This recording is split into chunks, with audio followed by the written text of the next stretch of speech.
사랑하는 형제자매 여러분, 우리 삶의 여정에는 누구나 예외 없이 광야의 시간이 찾아옵니다. 물론 성경이 말하는 광야는 지리적 공간을 넘어서 하나님의 침묵이 길게 느껴지고 인간적 자원이 바닥난 듯한 영적 고독과 단절의 시간을 상징합니다. 그러나 성경을 보면은 놀라운 공통점이 있는데요. 하나님께서 사용하시는 이들은 모두 이 광야를 통과했다는 사실입니다. 광야는 그러므로 하나님께서 우리를 낮추시고 다시 하나님의 위대한 종으로 세우시는 거룩한 훈련소이다 라고 말씀드릴 수 있겠습니다. 예를 들어서 모세 보십시오. 모세는 40년 동안 광야 생활을 통해서 위대한 지도자가 되었습니다.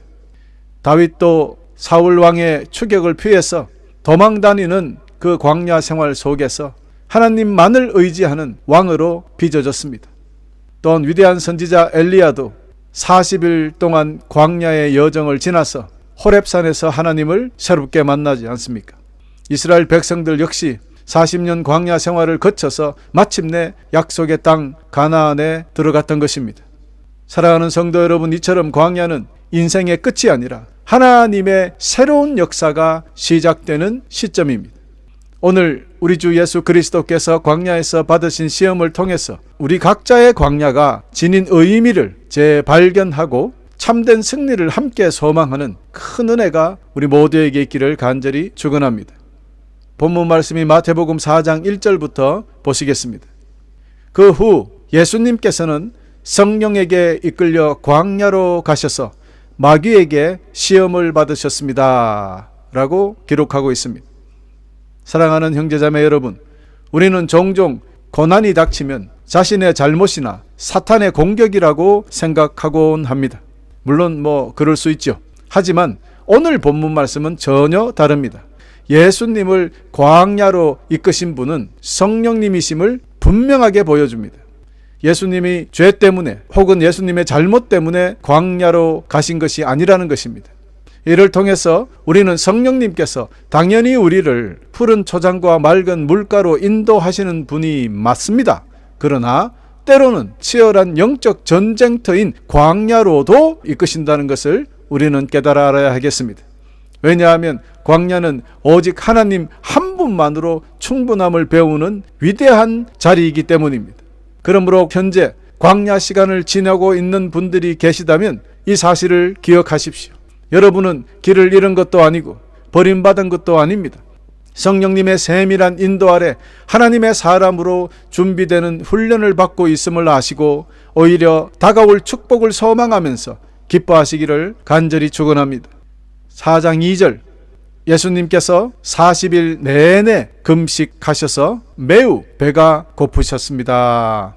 여러분, 오늘 본문 말씀에서도 볼 수 있듯이 광야 40일이 나옵니다. 성경에서 40이란 숫자는 시험, 준비, 정화를 상징하기도 하고 그래서 새로운 시대를 여는 기간으로 표현되기도 합니다. 예를 들어서 노아 시대에 40일 동안 비를 통해서 심판과 정화 후에 새로운 시대가 열리지 않았습니까? 모세는 시내산에서 40일간 머물면서 거룩한 율법을 받았습니다. 이스라엘 백성은 40년 광야길을 통해서 언약의 백성으로서 정체성을 배웠죠. 그리고 우리 주 예수님께서도 광야에서 40일 금식하신 후에 메시아 사역을 정식으로 시작하셨던 것입니다. 이처럼 성경 전반에 걸쳐서 40이란 숫자는 유대인들에게는 최대치에 가까운 충분하고 완전한 기간이다라고 생각하고 있었습니다. 노아에서 예수님에 이르기까지 하나님께서는 새로운 역사를 시작하시기 전에 반드시 거치게 하신 충분한 준비의 기간이 바로 40과 관련이 있다는 것입니다. 하나님의 부르심, 광야, 훈련과 시험의 기간, 순종, 사명의 시작이라는 이 영적 패턴, 오늘도 저와 여러분에게 동일하게 적용된다는 것입니다. 이것이 바로 하나님께서 당신의 사람을 세우시는 거룩한 방법임을 꼭 기억하시기를 소망합니다. 할렐루야. 이제 본문의 핵심으로 들어가겠습니다. 광야에서 사탄은 예수 그리스도께 세 가지 시험을 제시합니다. 이 모든 시험의 중심에는 사실 한 가지 질문이 숨어 있습니다. 여러분, 이 질문을 꼭 기억하셔야 됩니다. 예수여, 당신은 어떠한 방식으로 메시아의 사역을 수행하려고 합니까? 이 질문입니다. 성도 여러분, 사탄의 목적은요, 단순히 유혹하는 것이 아닙니다. 그 유혹을 넘어서 예수 그리스도께서 메시아의 사역, 구원 사역을 하시는데 그 본질을 완전히 왜곡해서 실패하게 하는 거예요. 구원자로 온전히 믿지 못하게 해서 사람들을 타락하는데 최선을 다하게 하려고 하는 것이에요. 여러분, 안타깝게도 지금도 유대인들은 여기에 속고 있습니다. 예수님이 메시아가 아니라고 믿고 있는 것은 이 바로 사탄의 전략 전술에 속고 있다는 것을 여러분 아셔야 합니다. 왜 그렇습니까? 하나님께서 보내신 메시아는 십자가의 길을 가시는 메시아인데 사탄은 기적으로 자신을 증명하라는 그런 메시아가 되라고 합니다. 또 하나님께서 보내신 메시아는 섬기는 메시아인데, 그러나 사탄은 너의 권력으로 세상을 지배하는 그런 정치적 왕이 되라고 그렇게 유혹했습니다. 또 하나님의 메시아는 하나님 아버지께 끝까지 순종하는 메시아, 바로 그것이 하나님께서 원하시는 메시아였는데 사탄은 하나님 뭐 필요했느냐, 사람들에게 인정받고 영광을 추구하는 그런 메시아가 되라 라고 속삭이는 것입니다. 사탄은 굶주림, 고립, 권력 같은 약점을 이용해서 하나님의 구속 계획을 무너뜨리려고 했습니다. 그는 우리 주님께 십자가 없는 왕관, 고난 없는 영광을 택하라고 유혹했던 것입니다. 그러나 우리 주님께서는 이를 단호히 거부하셨습니다. 참된 구원은 오직 십자가를 통해서만 이루어진다는 것을 주님께서는 잘 알고 계셨기 때문입니다. 할렐루야. 이제 첫 번째 시험을 살펴보십시다. 마태복음 4장 3절입니다. 시험하는 자가 예수님께 와서 이렇게 말했습니다.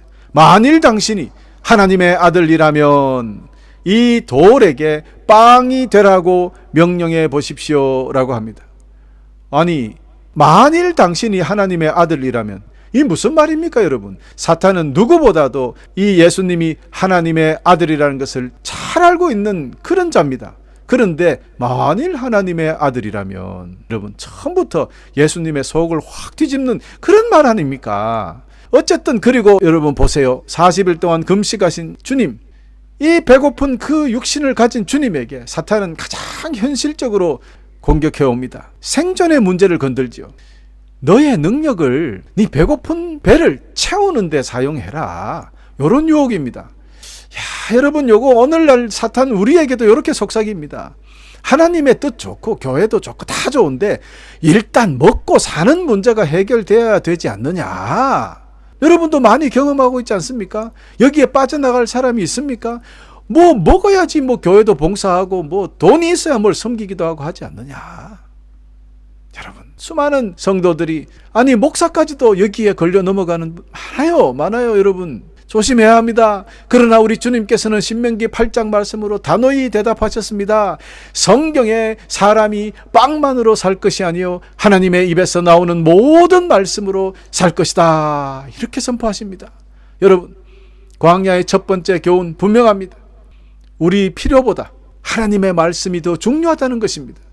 사랑하는 성도 여러분, 오늘부터 우리의 방법이 아니라, 세상의 방법이 아니라 하나님의 방법으로 살기로 결단하시기를 간절히 축원합니다. 그러면 여러분, 이 첫 번째 시험은 이길 수 있습니다. 아멘. 할렐루야. 자, 이제 두 번째 시험. 첫 번째 시험에서 보기 좋게 실패한 사탄은 멈추지 않습니다. 사탄은 멈추지 않아요. 그래서 제가 늘 말씀드리지만 사탄에게 배울 점도 있다. 딱 한 가지가 있어요. 은근과 끈기, 멈추지 않는 열정입니다. 우리를 지옥으로 끌고 가려고 최선을 다해서 노력하는 모습. 아니, 목사가 좀 교인을 이렇게 어떻게 좀 전도하려고 그러면 저보다 훨씬 열심히, 훨씬 더 빨리 가서 다 뒤집어 놓는, 저는 많이 체험합니다. 여러분, 그래서 우리 성도님들보다 목사나 우리 선교사님들보다 훨씬 더 열심히 일하는 것이 사탄이라는 것을 깊이 여러분 기억하시고, 우리도 잠시도 쉬면 안 됩니다. 기도하면서 믿지 않는 자들을 주님 앞으로 인도하는 일에 최선을 다하며 살아야 되겠다. 저는 또 목사로서 다짐하고 다짐해 봅니다만은 사탄이 자꾸 이기는 것 같아요. 여러분, 우리 이제 앞으로 날마다 승리하며 사시기를 간절히 축원합니다. 여러분, 여기서도 보세요. 사탄은 처음에 실패했는데도 멈추지 않습니다. 그는 예수님을 예루살렘 성전 꼭대기에 데려가 세우고 이렇게 말했습니다. 만일 당신이 하나님의 아들이면 뛰어내리시오. 그리고 중요합니다.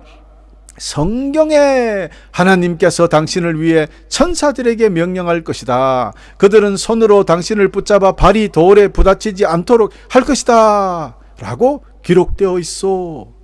여러분 보세요. 사탄은 심지어 시편 91편 11절 12절을 인용했습니다. 여러분, 사탄 성경 너무나 잘 압니다. 하나님 말씀 다 외우고 있다고 생각해도 됩니다. 우리가 성경 좀 읽었다고 우쭐해서는 안 돼요. 사탄이 우리보다 훨씬 많이 알기 때문입니다. 그러나 중요한 것은 무엇입니까? 이 하나님의 말씀을 비틀지 않고 온전히 믿고 순종하면 영원한 생명의 길로 가는데, 사탄은 하나님의 말씀을 비틉니다. 그래서 시험에 빠지도록, 그래서 결국 우리가 망하도록 만드는 것이니 조심해야 한다, 이 말입니다. 이 시험의 본질은 결국 하나님을 이용하라는 겁니다. 하나님을 너의 성공과 너의 인기와 너의 영광을 위한 도구로 삼아라 라는 아주 달콤하고 치명적인 유혹입니다. 오늘날에도 우리가 그렇게 기도하지 않습니까? 하나님, 저를 유명하게 해주시고 또 성공하게 해주세요. 더 쉽게 말하면 저를 건강하게 해주시고 돈 많이 벌게 해주세요. 이렇게 기도하지 않습니까? 이것은요, 하나님을 내 욕망의 수단으로 삼는다, 이런 것입니다. 그렇게 기도하고 있다면 이 바로 시험에 빠진 것입니다.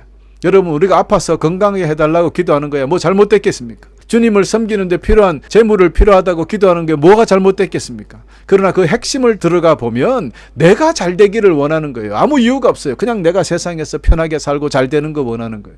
그런 기도라면은 여러분, 우리는 이미 시험에 빠진 것입니다. 예수님께서는 이런 시험을 받았을 때 다시 신명기 6장 16절 말씀으로 대적합니다. 성경에 주 너희 하나님을 시험하지 말라고 기록되어 있다. 여러분, 우리는 하나님을 사용하는 사람이 아니라 하나님께 순종하는 사람입니다.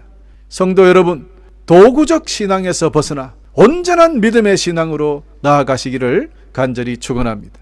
할렐루야. 세 번째 시험입니다. 사탄은 예수님을 높은 산으로 데려가서 세상의 모든 나라와 세상의 모든 영광을 보여주며 말했습니다. 만일 당신이 나에게 절하고 경배한다면 이 모든 것을 주겠소 라고 유혹합니다. 여러분, 사실 이것이 가장 강력한 유혹인데요. 고생스럽게 십자가를 질 것이 뭐가 있느냐. 쉬운 길로 가라는 겁니다. 여러분, 무엇입니까? 주님이 왜 이 땅에 오셨습니까? 세상 사람들을 구원하려고, 이스라엘을 회복해서 모든 나라 중에 나라, 하나님의 나라로 만들려고 하는 거 아니에요. 그러면 세상의 모든 영광과 능력을 주님이 가지면 당연히 이스라엘을 로마로부터 독립을 하고 왕이 되는 것 아닙니까? 그 왕 같은 나라가, 제사장 같은 나라가 되는 것 아닙니까? 그러니 그렇게 하면 되지, 굳이 그 십자가 질 건 뭐 있느냐. 고생스럽게 십자가 지지 말고 좀 쉬운 길로 가라.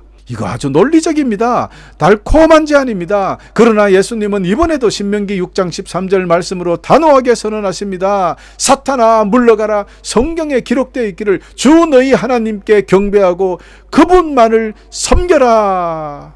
여러분, 이렇게 선포합니다. 사랑하는 성도 여러분, 영광보다 십자가를 먼저 선택하는, 그것이 바로 광야를 이기는 마지막 열쇠입니다. 쉬운 길보다 하나님의 길을 선택하시는 여러분 되시기를 소망합니다. 그 길 끝에는 부활의 영광, 영원한 생명이 있기 때문입니다. 아멘. 할렐루야. 여러분, 예수님께서 받으신 이 시험은 인류의 조상 아담이 실패했던 유혹의 재현입니다. 이 시험은 요한 1서 2장 16절에 나타난 세 가지 유혹과 정확하게 일치합니다. 또 동시에 창세기 3장에서 아담이 겪었던 시험과 동일합니다. 사탄의 전략은 창세기 이후 지금까지 조금도 변함이 없다는 것을 여러분에게 선포합니다. 욕망, 과시하는 것, 권력이라는 이 낡은 방법이 자꾸 반복될 뿐입니다. 그러므로 성도 여러분, 크게 두려워할 것 없습니다. 우리가 이 사탄의 공격 방법, 이 패턴을 이해하고 알면은 예수 그리스도의 이름으로 대적할 때 능히 승리할 줄 믿으시기를 간절히 축원합니다. 아멘입니까? 할렐루야. 사랑하는 성도 여러분, 예수님의 광야 시험은 하나님 나라와 사탄의 왕국이 맞붙은 거대한 영적 전쟁이었다라는 것도 기억해 두십시다. 이 전쟁은 지금도 계속되고 있습니다. 우리가 주님의 백성으로 살기로 결단하는 순간에 우리는 이미 전쟁터 한복판에 서 있게 되는 것입니다. 여러분, 하나님의 나라로 이민을 가려는 그런 사람들을 사탄은 가만히 두지 않는다는 것을 꼭 기억하시기를 간절히 축원합니다. 사탄은 쉬지 않는다고 제가 그랬죠. 우리 주님 다시 오시는 그날까지 우리를 끊임없이 흔들고 유혹하고 공격해 올 것입니다. 그래서 제가 여러분에게 늘 승리하십시오라고 인사드린 것이 바로 이 이유입니다. 이는 여러분이 말씀과 성령으로 반드시 살아남으라는 목자의 간절한 권면입니다. 여러분 꼭 그렇게 해서 한 사람 한 사람도 빠짐없이 다 살아나기를 간절히 축원합니다. 예수님이 보여주신 이 승리의 비결, 이 세 가지를 다시 한번 여러분에게 소개합니다. 첫 번째, 예수님은 하나님의 말씀으로 이기셨어요. 예수님은 사단의 모든 시험에 기록되어 있다. 무슨 말입니까? 성경의 말씀이다 이 말이죠. 하나님의 말씀으로 내가 너에게 대적한다 라는 뜻이 되겠습니다. 하나님의 말씀은 지금도 살아있어서 사탄의 공격을 무너뜨리는 가장 좋은 무기요 방패가 된다는 것을 여러분 잊지 마시기를 바랍니다. 하나님의 말씀은 살았고 활력이 있어 좌우에 날선 어떤 검보다도 예리하여 혼과 영과 및 관절과 골수를 찔러 쪼개기까지 하며 또 마음의 생각과 뜻을 판단하나니라고 성경은 선포하고 있습니다. 그렇습니다. 하나님의 말씀 좋은 무기입니다. 가장 좋은 방패입니다. 두 번째, 성령 충만. 여러분 더 말할 것 없죠. 예수님께서는 성령에 이끌려 광야로 나가셨습니다. 성령에 이끌려 시험을 받으신 것이고요. 성령의 권능을 받고 사역을 시작하셨습니다. 이처럼 성령의 기름 부으심 없이는 결코 사탄을 이길 수가 없어요. 철저한 순종이 세 번째입니다. 예수님은 언제나 자신의 뜻을 낮추시고 하나님의 뜻을 높이 두셨습니다.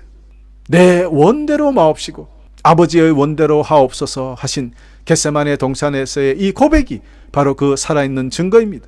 사탄은요, 인간의 몸을 입고 오신 예수님도 아담처럼 유혹하면 실패할 것이라고 믿었겠지만 죄 없으시고 성령 충만하신 예수님 앞에서 그는 완전히 패배하고 말았습니다.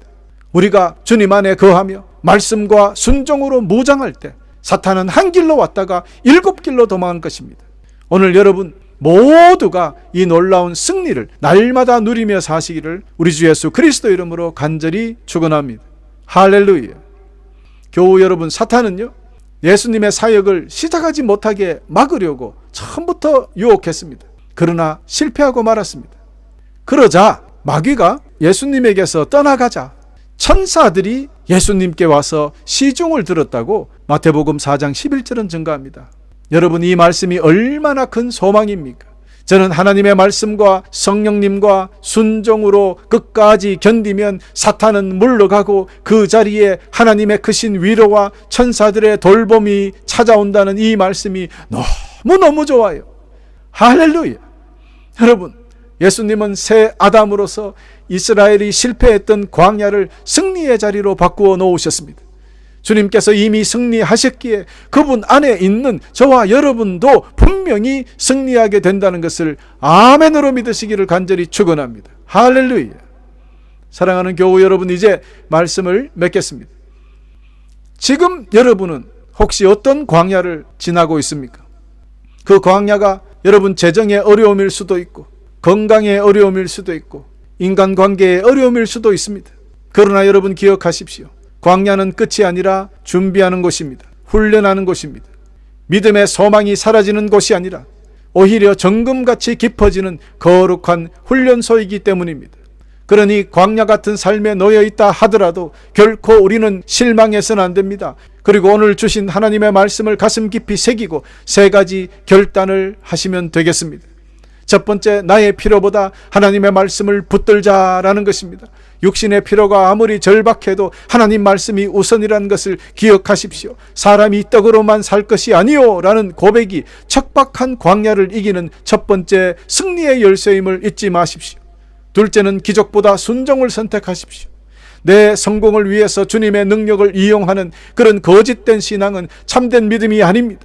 주님의 권능 앞에 온전히 엎드리는 복종만이 진짜입니다. 하나님을 이용하려 했던 마음을 내려놓고 주님의 손에 붙들려 가장 귀하게 사용되는 주님의 거룩한 도구가 되시기를 우리 주 예수 그리스도 이름으로 축원하고 소망합니다. 마지막 셋째, 영광보다 십자가를 따르십시오. 쉬운 길, 편한 길, 빛나는 길, 눈에 보이는 화려한 길보다 하나님이 가리키시는 좁은 길, 십자가의 길을 선택하십시오. 그 십자가 길 끝에는 영원한 생명이 기다리고 있기 때문입니다. 사랑하는 형제 자매 여러분, 광야 같은 이 험한 세상 속에서도 오직 살아계신 하나님의 말씀과 그 말씀에 온전히 순종하는, 또 강력한 성령님의 권능으로 무장하는, 날마다 승리하는 그런 여러분 되시기를 축원합니다. 기억하십시오. 여러분이 지금 걷고 있는 그 메마른 광야의 끝에는 하나님께서 친히 예비하신 약속의 땅, 젖과 꿀이 흐르는 가나안이 반드시 기다리고 있음을 믿으시기를 소망합니다. 그러므로 눈앞에 광야의 폭풍이 여러분의 눈을 가릴지라도 결코 낙심하지 마십시오. 우리 주님께서는 이미 승리하셨기 때문입니다. 그 승리하신 주님이 오늘 저와 여러분 옆에 함께 계시기 때문입니다. 할렐루야. 오늘부터 여러분 모두 주님께서 이루신 그 찬란한 승리의 기쁨을 날마다 누리시는 축복의 주인공들이 다 되어주시기를 우리 주 예수 그리스도 이름으로 간절히 축원하면서 오늘 말씀을 마치겠습니다. 할렐루야. 우리 다 같이 기도하십시다. 이제는 우리를 위하여 광야의 시험을 이기시고 십자가의 길을 끝까지 걸어가심으로 영원한 승리를 이루신 우리 주 예수 그리스도의 크신 은혜와 우리를 광야 가운데서도 버리지 아니하시고 훈련시키시며 약속의 땅으로 인도하시는 아버지 하나님의 한량없는 사랑과 어떤 시험 속에서도 하나님의 말씀으로 승리하도록 우리를 붙드시고 성령님의 보호와 인도와 교통하심과 역사하심이 오늘 말씀을 마음에 새기고 광야 같은 세상 속에서도 십자가의 길을 선택하며 믿음으로 승리하기로 결단하는 당신의 모든 자녀들 머리 위에 지금부터 영원토록 함께 하시기를 간절히 축원하옵나이다. 아멘. 아멘.